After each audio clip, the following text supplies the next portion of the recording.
ago, on our first date, for everyone who doesn't know, Laura told me that she was going to marry me.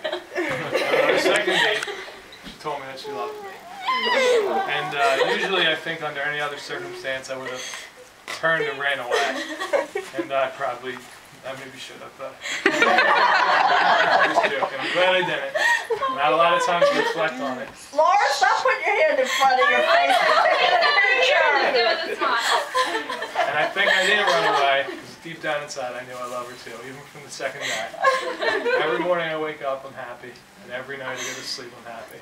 I'm hoping today, for the rest of my life, you'll stay with me and make me happy. So will you marry me? Of course.